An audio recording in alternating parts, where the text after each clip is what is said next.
Smart Tech avec BNP Paribas. Retrouvez des entreprises et des projets innovants.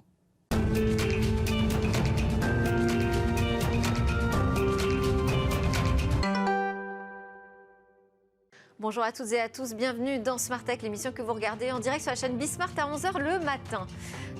Aujourd'hui, je vous propose de démarrer avec un focus sur l'application la plus téléchargée au monde, qui a dépassé, dont les vidéos attirent davantage au Royaume-Uni et aux États-Unis que YouTube désormais. Il s'agit de l'application TikTok. Alors, est-ce pour autant le nouveau lieu, le nouveau réseau social incontournable pour les marques qui souhaitent communiquer? C'est la conviction de ma première invitée, Soraya Khireddine de For You. Ce sera son interview dans quelques instants.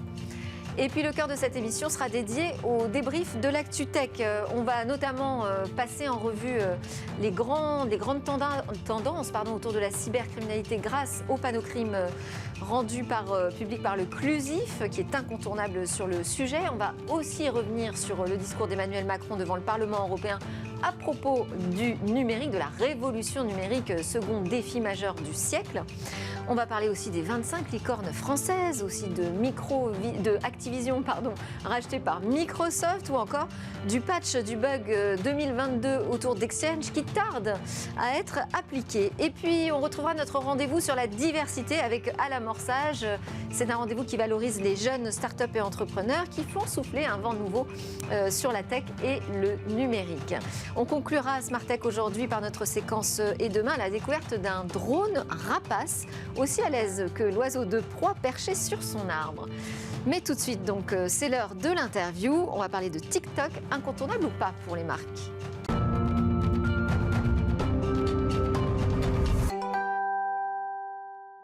Alors, on parle de TikTok aujourd'hui avec ma première invitée, Soraya Khireddine. Bonjour. Bonjour. Vous êtes la fondatrice de For You. C'est une agence social média qui est 100% dédiée à ce réseau social. L'idée, c'est d'accompagner les marques à prendre leur place sur TikTok, qui fait preuve d'une croissance phénoménale. Votre équipe, vous dites, ce sont des experts TikTok. Mais alors, c'est quoi une expertise TikTok? Alors, une expertise TikTok, pour la faire simple, pour moi, ça passe par une première chose, passer énormément de temps sur la plateforme pour s'approprier les codes de la plateforme. TikTok, c'est une application qui est totalement game changer. Quand TikTok est arrivé, à titre personnel, ça fait une dizaine d'années que je travaille dans le social media et c'est la première fois que ça m'avait fait cet effet de me dire mais où sont tous nos codes en fait? Où sont les flux d'actualité, les profils, les messageries? Tout était un peu bouleversé. Donc à partir de ce moment-là, on s'est dit il faut passer du temps sur l'application et pour en appréhender les usages et la culture.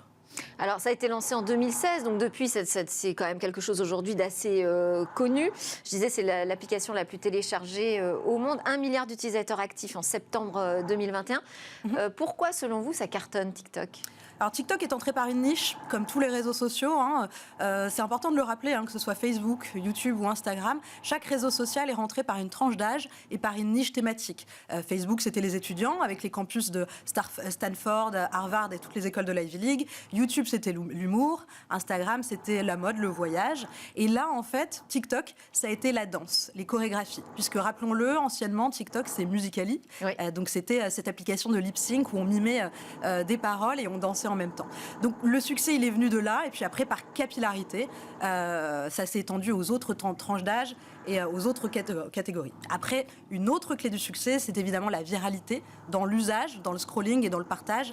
C'est une des applications sur lesquelles il y a le plus d'engagement.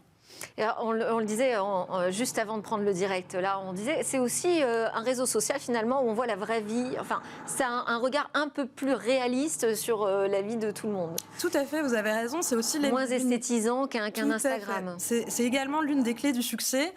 TikTok est venu prendre le contre-pied d'Instagram en opposant en fait le côté esthétique, épuré, voire même parfois aseptisé d'Instagram, avec l'amateurisme, la spontanéité, le fun, le décalé, l'humour et l'autodérision. Mais alors, est-ce que forcément, est-ce adapté aux marques qui, elles, cherchent justement à avoir des communications plutôt très léchées, très contrôlées? Alors, ça demande effectivement de faire un pas de côté, de sortir de sa zone de confort de communication. Mais oui, c'est adapté pour plusieurs raisons. Pour la bonne et simple raison que c'est une autre façon de communiquer. Ouais. Ça veut dire toucher une autre cible différemment.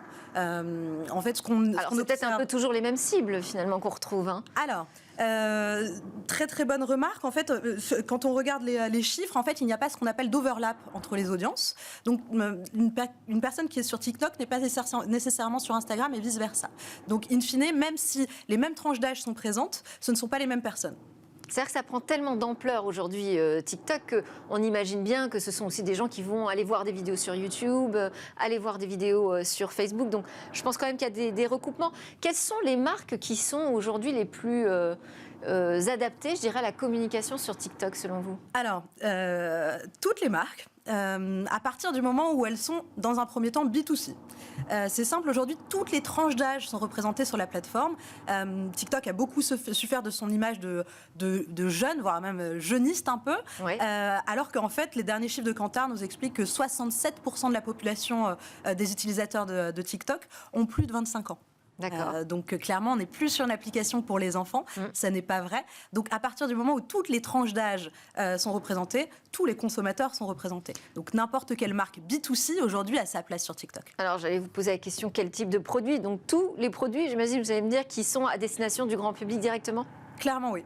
On retrouve vraiment tous les corps de métier et tous les produits. Est-ce que communiquer sur TikTok, ça permet de réaliser des ventes?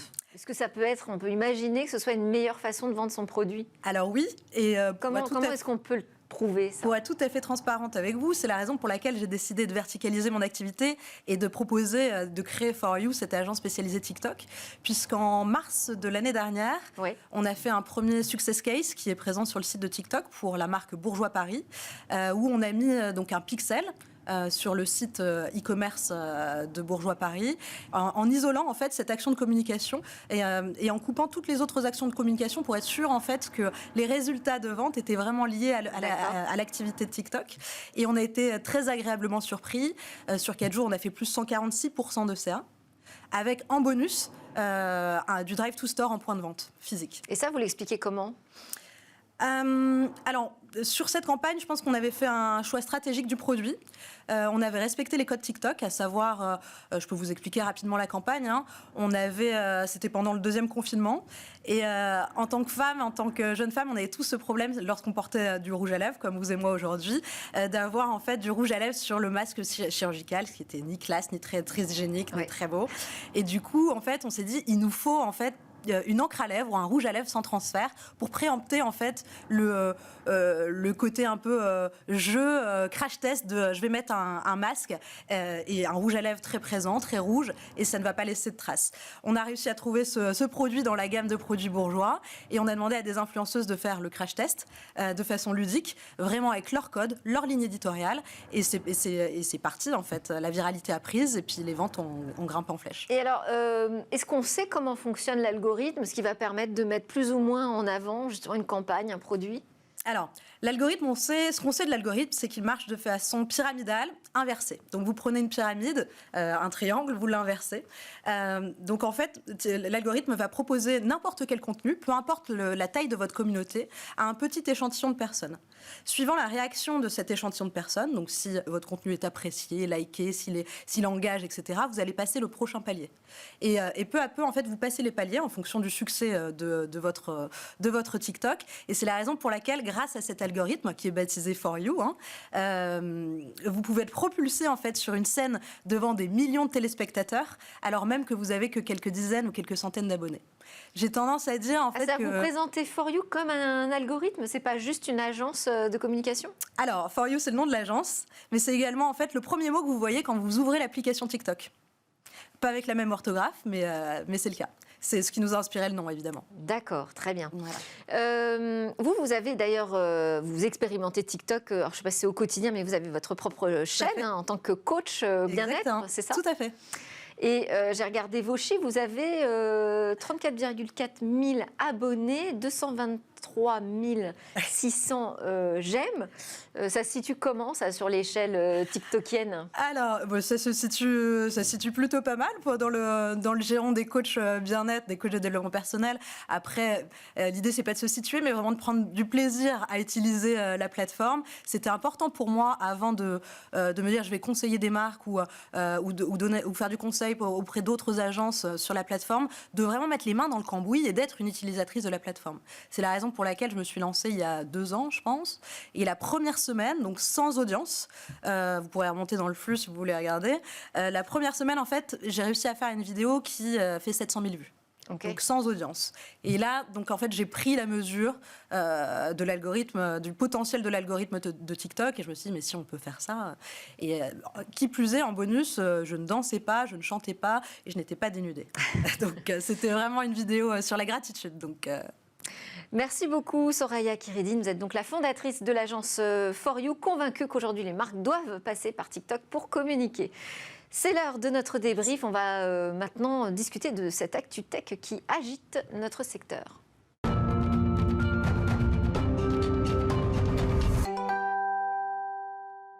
Et donc, pour commenter ce qui agite la planète tech, j'ai convié Alain Staron, président, cofondateur d'Artifilm et toujours disrupteur opérationnel. Bonjour Delphine. Bonjour. Et Aurore Malherbe, directrice technique et cofondatrice de Paddock, spécialiste de la cybersécurité, si je dois résumer, et du cloud. Tout à fait. Okay. Bonjour. Alors, on va commencer, je dirais, par l'actu la plus proche en termes de temps, hein, évidemment, de nous. Emmanuel Macron a présenté devant le Parlement européen son projet pour la présidence française de 6 mois du Conseil de l'Union européenne. Et le numérique a occupé une place, je dirais, non négligeable. Regardez. Le second défi du siècle, c'est celui de la révolution numérique. Ce n'est pas nous, Européens, qui croyons plus que tout en la diffusion du savoir, nous qui avons inventé la figure de l'honnête homme, abreuvé d'humanité, qui allons rejeter ce mouvement extraordinaire. Le numérique, donc second défi pour l'Union européenne, second défi du siècle. Ça arrive juste après le climat et avant la sécurité. Ben oui. Oui. Les Américains n'ont pas ce défi, les Chinois n'ont pas ce défi parce qu'ils sont déjà en tête. Ouais, c'est quand même moi la première fois que j'entends cet ordre-là de priorité. Ouais. Ah, c'est très très bien. C'est effectivement une très bonne nouvelle. C'est dans la continuité de toute façon des discours de Macron sur le numérique. C'est vraiment replacer le numérique comme un moyen d'adresser les enjeux et donc le placer avant. Et puis c'est parce que aussi ça s'explique du fait que la France va proposer quand même 2 textes à la signature, hein, le Digital Markets Act et le Digital Services Act notamment, mais d'ailleurs il y en a d'autres. Alors ce qu'il dit aussi, pour relever ce défi majeur, il faut 2 axes. D'abord, l'émergence d'un véritable marché unique du numérique pour créer des champions européens. Et ça passe par la simplification du droit, pas qu'européen, moi je dirais, hein, il faudrait aussi simplifier le droit français. Mais il fait aussi référence, j'imagine, à l'European Chip Act qui permet de retrouver une certaine indépendance autour des puces, des semi-conducteurs. Ça va pas se faire dans les 6 mois quand même. Oui, non, parce qu'en fait, dans l'indépendance des chips, on parle quand même beaucoup de l'usine d'Intel. Donc ça veut dire qu'on met un Américain en Europe pour fabriquer en Europe. Donc ça reste quand même des profits qui vont aux US, un savoir-faire qui va aux US, une stratégie peut-être quand même de l'emploi en Europe. De l'emploi, mais doit-on devenir un continent tournevis ? Enfin, tournevis moderne, mais tournevis quand même. Donc, très bien. Enfin, il faut surtout avoir des usines de chips en Europe. Surtout, je pense qu'Intel est effectivement la meilleure solution. Hein. Je ne suis pas contradictoire quand je dis ça. Je dis qu'il faut aller vite. Et si Intel, il dit c'est 18 mois. Donc, en 18 mois, on peut avoir une usine. Mais après, il faut commencer à faire des choses autour. Ouais. On ne peut pas s'arrêter juste à accueillir des leaders mondiaux sur notre sol, même si c'est indispensable. Alors, après, justement, la deuxième piste, c'est d'encadrer ces leaders mondiaux, d'encadrer ces acteurs du numérique. Il dit protéger nos acteurs du numérique et les autres face à des champions parfois déloyaux. C'est les mêmes qui disent que si on ne les écoute pas, on va devenir de 2e rang. Hein, Google qui expliquait patron de ça. Google, ouais. Et en fait, nous sommes déjà au 2e rang. Enfin, donc oui, effectivement, il ne faut pas se tromper de combat. C'est un vrai combat. La difficulté, c'est que tous ces gens-là, ces géants numériques, nous rendent de vrais services. Et donc, individuellement, on a tous envie de continuer. Moi, je pense qu'il faut apprendre de ces géants du numérique, les utiliser, les comprendre et ensuite dissocier. Et ça, c'est fait, non ? C'est ce qu'on est en train de faire, effectivement. Ouais. Et là, la question, c'est OK, maintenant qu'on comprend bien ce qui se passe, qu'est-ce qu'on ramène chez nous, en France, en Europe ? Quelle formation, quel savoir, effectivement ? Et ensuite, comment on construit cette puissance ? Et il manque un truc là-dedans, quand même, c'est qu'on parle la photo à l'instant T et malheureusement, on ne regarde toujours pas devant. On ne regarde pas quelle est la prochaine étape. Qu'est-ce qui vient après le cloud ? Pardon, mais qu'est-ce qui va venir après le cloud ? Qu'est-ce qui vient après les GAFA ? Parce que les GAFA, ils ne vont pas durer éternellement. On ne se rend pas compte, mais ils vont forcément... Enfin, on a démantelé les grands groupes, d'autres se sont plantés tout seuls. Donc ça va bouger. Ça bouge à cause de quoi ? Ça cause grâce à des startups, de l'innovation, qui part sur des choses radicalement nouvelles.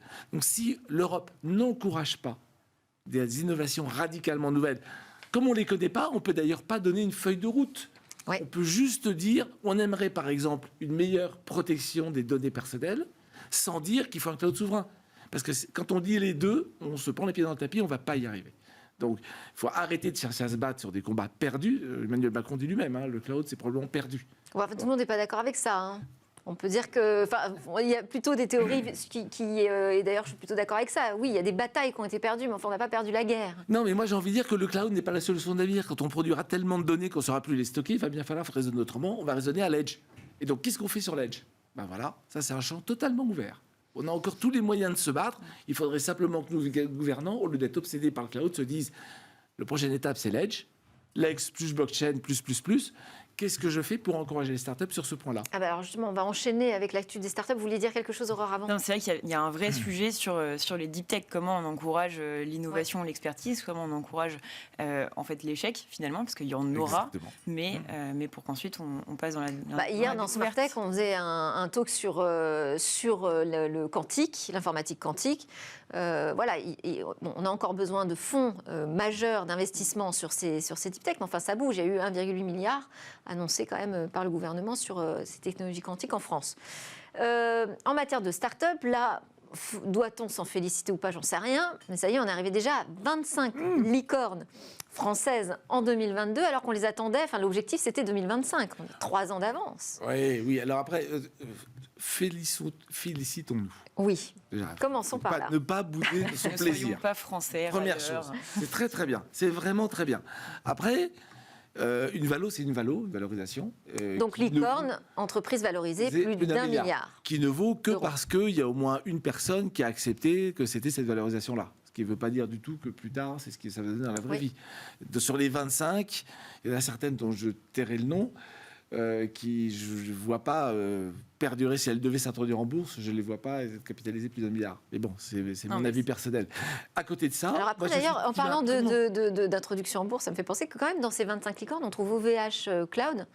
C'est plus tellement une jeune start-up.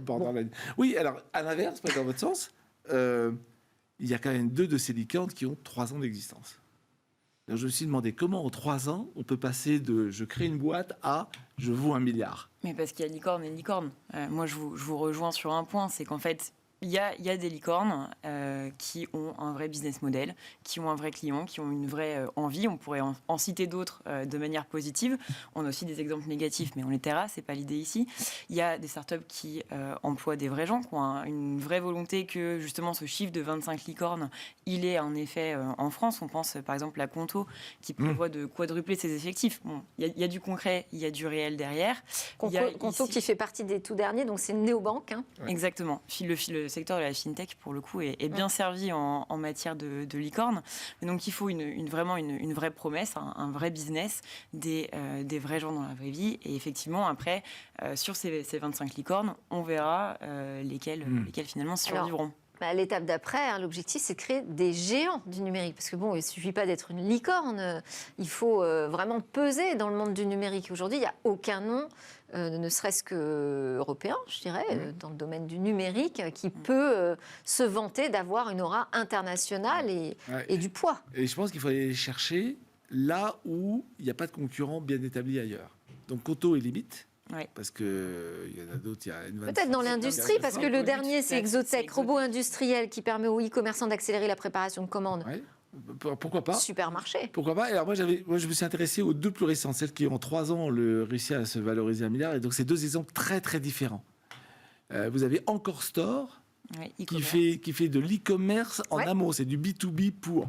Et là, je trouve ça très intéressant parce que face à Amazon, qui déroule vraiment un process totalement industriel et très homogène, Encore Store arrive avec un facteur de différenciation. Je ne sais pas encore si ça va aller jusqu'à bousculer le géant et changer la donne, parce que le retail ne peut pas rester avec un marchand qui fait... Non, mais c'est une marketplace, mais ça reste du B2B. Donc on ne sera pas encore dans cette étape de géant du numérique, au sens où on l'entend, c'est-à-dire qu'on a un poids sur la marge de la société aujourd'hui. Oui, c'est vrai. Et puis l'autre qui va, à mon avis, dans l'autre sens, ce que vous disiez tout à l'heure, c'est So Rare. Oui, Sora, en français. Sora, c'est vaisseau, donc je dis rare, mais Sora, oui. Tu as raison. Qui fait des NFT sur des cartes de joueurs de foot année par année.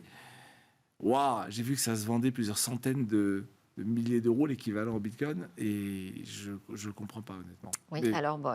dans la série, on n'a pas fini d'en parler. Dans la série, est-ce qu'il y a une vraie NFT. promesse de valeur? Ouais. On verra. C'est peut-être un peu de buzz. En tout cas, c'est un nouveau marché qui explose, et on est positionné. Et on est là. Là aussi, Ouais. on se féliciter. Et c'est très très malin d'avoir fait ça sur le foot.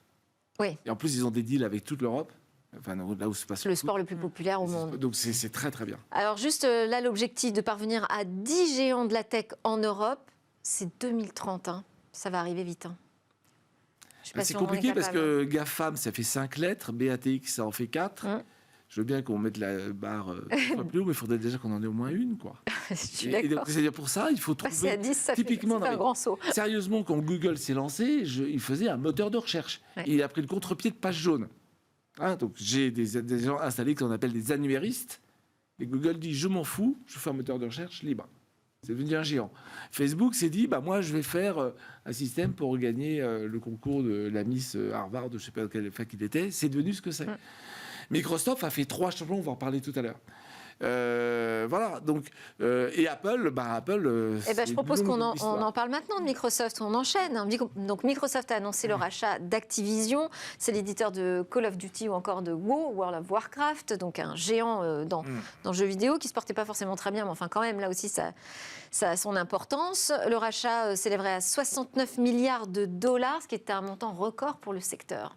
Et ils ne sont pas sur le marché depuis aujourd'hui, Activision. Je me souviens, il y a 15-20 ans. Puis c'est Activision Blizzard, donc Oui. voilà. Voilà, j'avais été dans des cercles où on voulait racheter, enfin bref. Donc ça y est, maintenant, le deal est en train Ah mince, Microsoft vous a volé le deal à il y a l'instant. 10-20 ans, quand même. Je faisais tout à fait autre chose à l'époque. Il vous reste un an avant que ce soit Non, officialisé. Il y a surtout pas. peut-être une carte à En jouer. fait, la vraie question, c'est, je suis un fabricant de console, dans quelle mesure le contenu emmène le hardware? Mais c'est vieux comme... C'est très très malin. C'est vieux comme la nuit des temps. Je ne sais pas si c'est très malin. Je n'en sais rien. Moi, je pense qu'aujourd'hui, sur le marché des jeux vidéo, en fait, il y a 2 manières de jouer aujourd'hui. Il y a les consoles et le cloud gaming. Oui. Aujourd'hui, Sony n'est pas sur le cloud gaming. Donc déjà, Microsoft est en avance. Et Call of Duty ou World of Warcraft, alors moi, personnellement, je n'y joue pas, mais je vois mes cousins.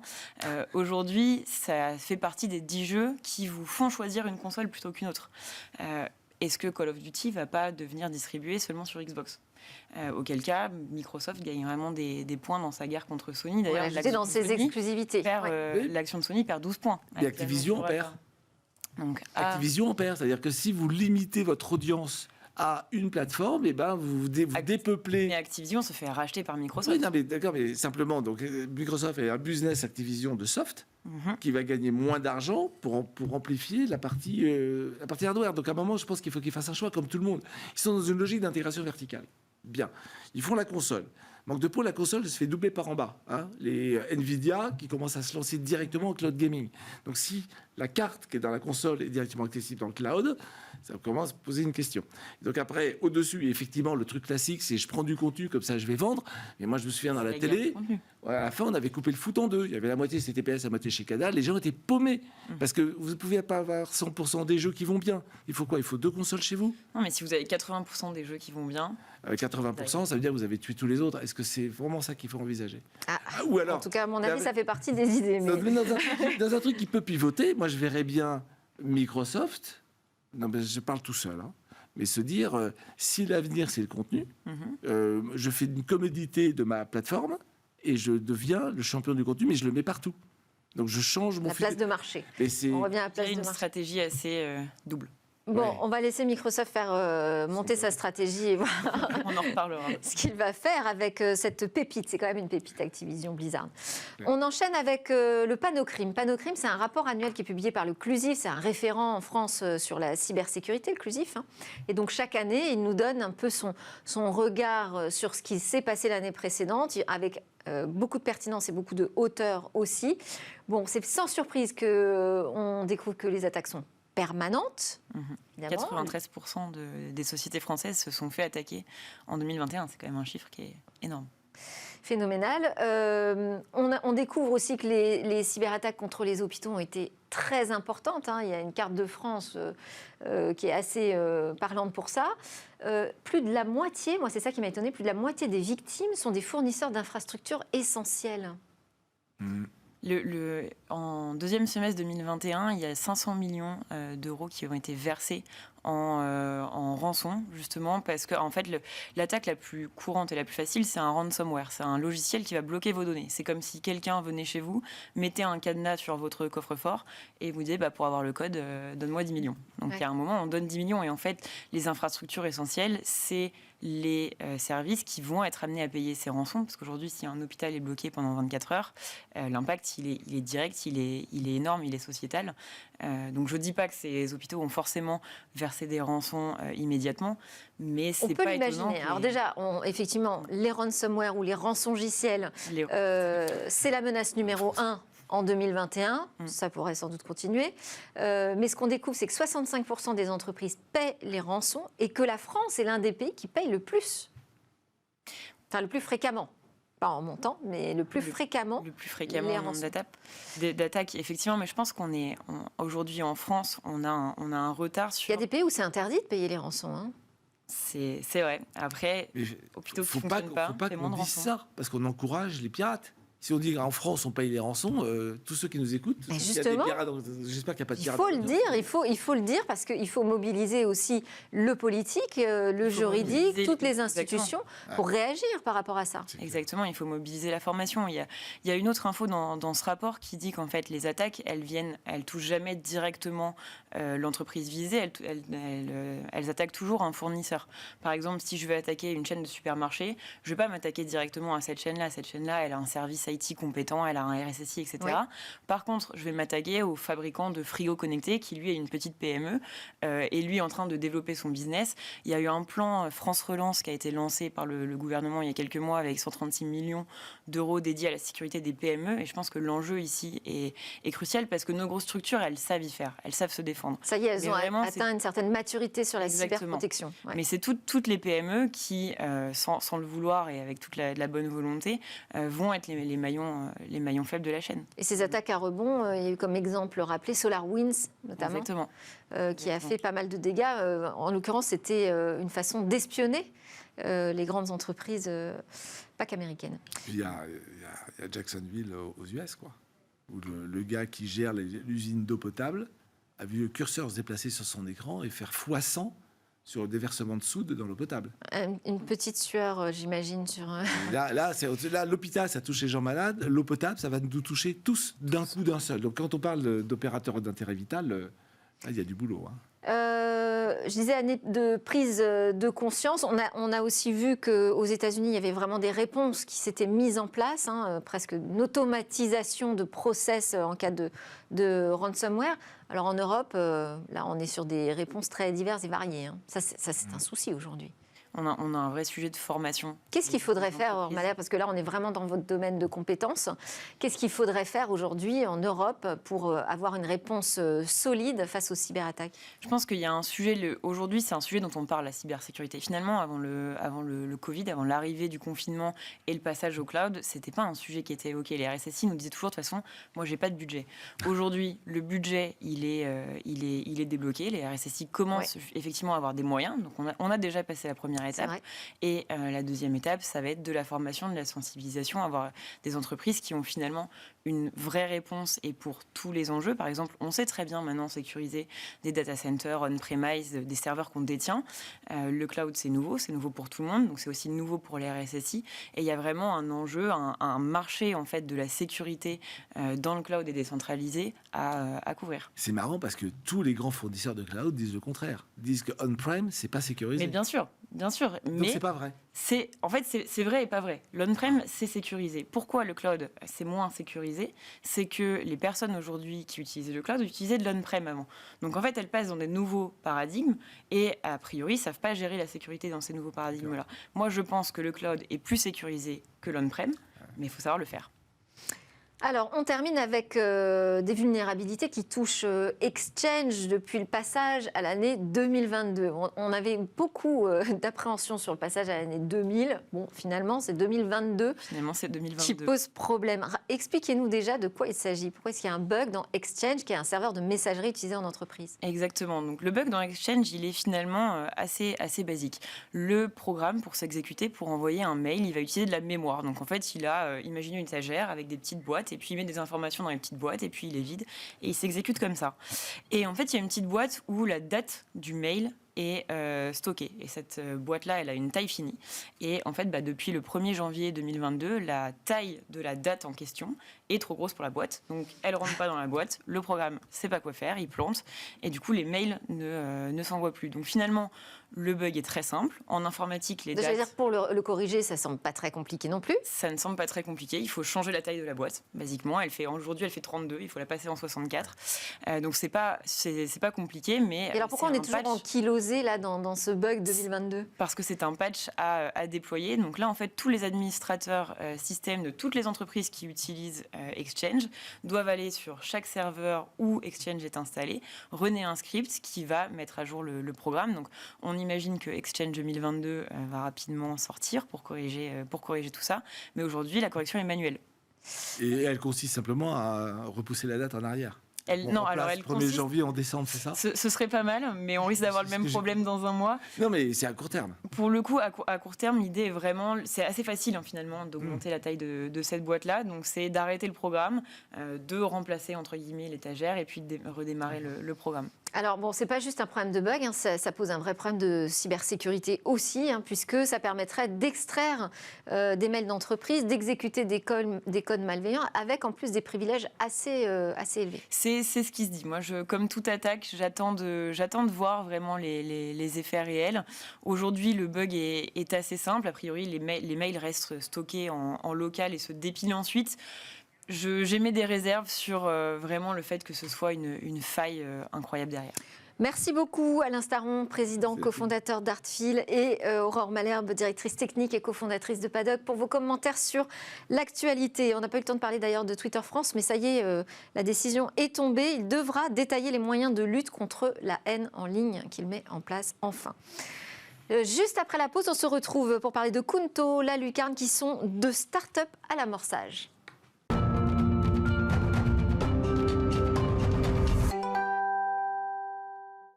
Vous êtes bien sur Smart Tech, de retour sur le plateau dans l'émission qui s'intéresse à l'innovation et à la nouvelle société numérique. Vous nous regardez sur la chaîne Bismart, on est en direct à 11h tous les matins. Alors, on va attaquer cette deuxième partie de l'émission, notamment pour partir à la découverte d'un drone qui est aussi agile qu'un oiseau sur les branches d'un arbre. Mais d'abord, c'est l'heure de notre rendez-vous à l'amorçage. À l'amorçage, ça valorise des jeunes startups, mais aussi des nouveaux entrepreneurs pour qu'un vent nouveau souffle enfin sur la tech et le numérique. Et c'est un rendez-vous que je vous propose avec Anthony Babkin, directeur général et cofondateur de Diversity Days. Bonjour Anthony. Bonjour Delphine, bonne année. Merci beaucoup. Meilleurs vœux pour 2022, pour vous, votre association et toutes les startups que vous soutenez. Avec plaisir. Alors aujourd'hui, vous souhaitiez nous parler de deux d'entre elles en particulier, et ça va, je pense, bien intéresser tous les amoureux du sport. Complètement, et tous ceux qui imaginent que Paris 2024 peut être un peu plus divers en termes de spécialité des startups. Exactement. Donc on a des pépites dans le sport. En France, on va vous en parler. La première, elle s'appelle Kunto. Kunto, en effet, c'est une startup, donc une plateforme spécialisée dans le sport.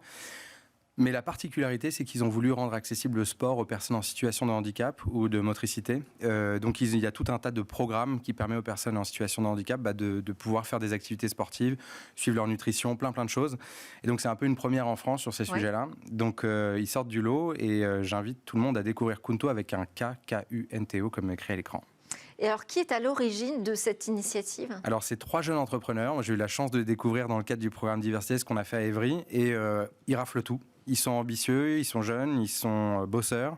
Et ils raflent tout parce qu'ils sont rentrés au programme Fighters, ils ont été lauréats du programme French Tech Tremplin, donc mené par la French Tech.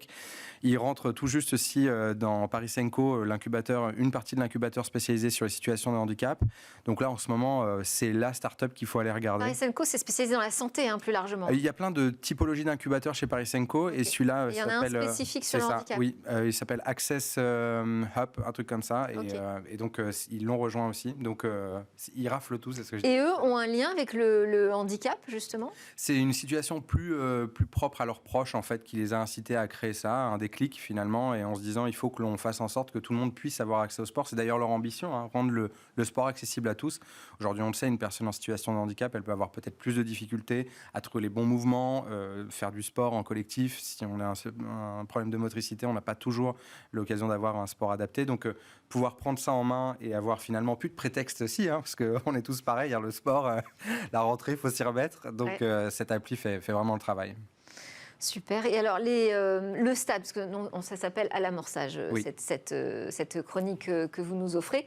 Là, ils en sont où exactement dans le déploiement de leur projet? Ils sont en pleine commercialisation, hein, donc ces derniers mois ont été un gros travail de développement, hein, comme toute start-up qui se lance, hein, misé sur la techno. Et aujourd'hui, ils sont dans un travail de commercialisation. Donc, ils recherchent des groupes, potentiellement des entreprises qui ont envie d'investir dans cette techno, d'investir tout simplement dans Kunto.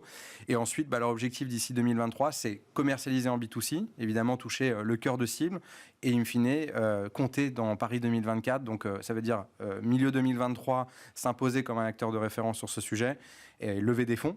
Ouais. Donc une levée qui est plutôt, c'est un peu encore, on l'a dit, hein, à l'amorçage, donc on est encore au départ. C'est l'objectif d'ailleurs, les aider à trouver ces fonds. Et ensuite, dernière étape, compter dans les Jeux, les JOP, hein, pour Paralympiques, les JOP 2024. On enchaîne avec la lucarne officielle. La lucarne, ça parle de foot. Ça parle de foot. Tout le monde voit ce qu'est une lucarne en foot. Mais là, il n'y en a qu'une qui est officielle. C'est la lucarne d'Evry. Tout a commencé avec un buzz sur les réseaux sociaux. Je pense qu'on verra un extrait vidéo. Mais on voit finalement, tout est parti d'un buzz. Une petite lucarne donc, de local poubelle. Là, on a la vidéo qui s'affiche. Okay. C'est génial. On voit cette image. Et donc, vous voyez Guy l'ancien qui se promenait au quartier. Tout le monde essayait de rentrer ce ballon dans cette petite lucarne qu'on voit là. Et en fait, Guy va réussir l'exploit de rentrer du premier coup ce ballon. Ah ouais. Donc c'est un grand du quartier. Je connais bien Évry-Courcouronnes puisque j'y ai vécu pendant longtemps et toute ma famille encore y est. Et en fait, on voit Guy là, qui à ce moment-là rentre ce ballon. Et ça va faire un buzz extraordinaire parce que la vidéo est marrante. Derrière, on entend son petit frère Malamine rire. Et en fait, cette vidéo va faire juste le tour du monde. Et cette lucarne, alors ça paraît rien parce qu'on se dit un buzz c'est éphémère. Et en fait, ces gars-là, donc Malamine et Souli, qui ont cofondé la lucarne officielle, ont transformé cette lucarne en lucarne événementielle. Donc cette lucarne va faire le tour des villes de France. Pour le citer au passage, la lucarne s'est retrouvée... On a le temps de diffuser la vidéo de la partie d'entendre le son événementielle. Oui, on peut oui, qu'on rit un peu ce matin, ouais.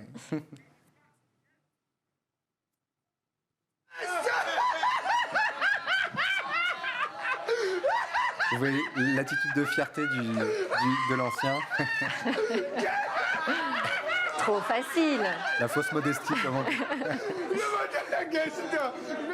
Bon, c'est des situations ordinaires dans un quartier. Voilà, on s'ennuie, on rentre un ballon dans un... Et derrière, il y a une start-up qui démarre. Il y a une start-up qui démarre, c'est génial. Moi, j'ai eu la chance de rencontrer Mala et Souli dans le cadre du programme Diversity Days aussi à Évry-Courcouronnes. Mais alors, c'est quoi l'ambition derrière? L'ambition, c'est de se dire, on transforme ça en start-up. D'accord. On en fait finalement une lucarne portative qui va faire le tour de France. Pour la petite anecdote, la lucarne s'est retrouvée dans le clip officiel de l'équipe de France. Et après ça, carrément dans le clip Adidas avec Lionel Messi qui rentre le ballon dans cette lucarne. Donc cette lucarne est la seule d'Europe, la plus populaire d'Europe comme ils disent. Et en fait pour eux c'est de rentrer dans une logique de tournée. Donc ils vont faire la tournée des villes de France et ensuite l'idée c'est d'aller toujours plus loin, l'Europe, et pourquoi pas en faire un sport officiel dans le cadre des JOP. Donc ils sont très ambitieux. Donc c'est pas juste pour le fun, c'est vraiment pour faire une discipline au final. Complètement. Et alors là, même question, on en est à quel stade? Quelles sont les étapes qui les attendent? Alors ils raflent tout aussi, ils sont talentueux, ils ont la dalle comme on dit chez nous. Ouais. Et en fait là pour le coup ils sont rentrés donc, dans le programme Fighters aussi de Station F, donc c'est génial, c'est une aventure de start-upper qui commence. Et donc là ils sont carrément en recherche de partenaires pour cette lucarne, de partenaires officiels. Donc, et la deuxième chose c'est surtout, ils ont imaginé une tournée de 32 villes, donc ils recherchent à adresser des municipalités, des maires, pour faire en sorte de trouver les futurs partenaires de cette lucarne, et puis qu'on passe d'un buzz à une entreprise. Et donc c'est possible, et ils le prouvent au quotidien. Super, s'il y a des maires qui nous écoutent, répondez oui tout de suite. C'est ça, la lucarne-officielle.com. Merci beaucoup Anthony Babkin, directeur délégué général, je vais y arriver, cofondateur en tout cas de Diversity Days. Merci beaucoup. Merci Delphine. À suivre dans Smart Tech, on parle de Et demain, notre Zoom quotidien s'intéresse aujourd'hui à un drone rapace.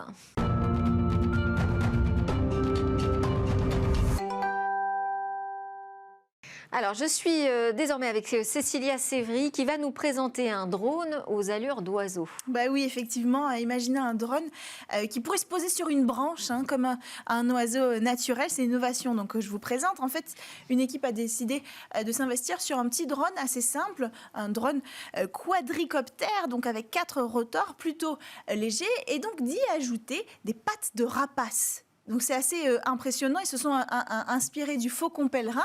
Il a 3 griffes, 2 à l'avant, 1 à l'arrière. Là, ils ont décidé de l'élargir un petit peu, celle de l'arrière, pour une question d'ergonomie. Et donc, il est capable, littéralement, d'aller se poser et s'accrocher sur une branche. C'est assez impressionnant. Alors, pour y arriver... Voire effrayant, mais bon. Voire effrayant, effectivement. Alors, pour y arriver, ce mécanisme, il a été fabriqué en plastique, en impression 3D. Encore une fois, ça permet énormément de choses.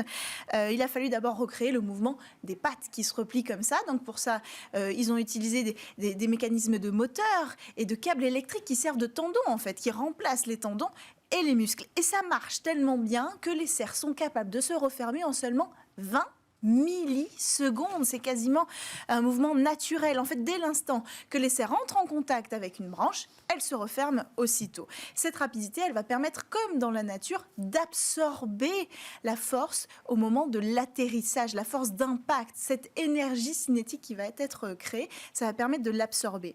Et puis les griffes, elles ont plusieurs articulations pour s'adapter à la taille de la branche, mais aussi un revêtement rugueux à l'intérieur pour les questions d'adhérence. S'il y a de la mousse sur l'arbre ou alors s'il a plu et que le bois est mouillé, il faut qu'il adhère. Mais alors, il y avait une autre difficulté encore au-delà de ces avantages technologiques, c'est que un oiseau, il a le sens de l'équilibre, un robot ne l'a pas. Donc, il a fallu le recréer pour que ce drone puisse s'accrocher à l'arbre, mais pas tomber en arrière une fois qu'il était accroché, ou alors pendouiller comme une chauve-souris. Donc, ils ont utilisé un accéléromètre, tout simplement, qu'ils ont mis dans la patte droite de ce robot rapace. Cet accéléromètre envoie les données de la position du robot aux algorithmes qui vont transformer ça et rééquilibrer, si j'ose dire, la position du robot pour qu'il tienne droit sur sa branche. Super intéressant en matière de recherche robotique. Mais alors, à quoi cela sert-il, sans mauvais jeu de mots pour les serres? Effectivement, c'est l'éternelle question, l'économie d'énergie. Un robot drone, particulièrement, il se pose la question de combien de temps on va pouvoir le faire voler en toute autonomie, sans recharger les batteries. Eh bien là, on peut faire voler et ce drone, et au moment de passer en vol stationnaire, au lieu de le maintenir en vol stationnaire, il peut aller se poser sur un arbre. Et ça va servir, par exemple, pour aller observer des zones à risque sur lesquelles on ne peut pas se poser. Hop, on met l'oiseau robotique sur un arbre. S'il y a, par exemple, une inondation et qu'on veut aller surveiller la zone, il reste toujours, en général, si tout va bien, un arbre droit. Et donc, on peut aller mettre cet engin robotique. On pense aussi à observer la faune et la flore avec ce robot rapace, à condition, évidemment, que les rotors soient plus silencieux, parce qu'on aura du mal à le confondre véritablement avec un oiseau. Absolument. C'était Smartech. Merci à tous de nous suivre à la télé, sur le web, les réseaux sociaux et en podcast. Je vous donne rendez-vous demain. Demain, c'est la grande interview. On va parler de désinformation, de mécanismes de propagation d'informations, de fausses informations et de manipulation sur Internet. Il y aura aussi le rendez-vous dans l'espace où on va s'intéresser à l'éthique. En attendant, je vous souhaite à tous une excellente journée.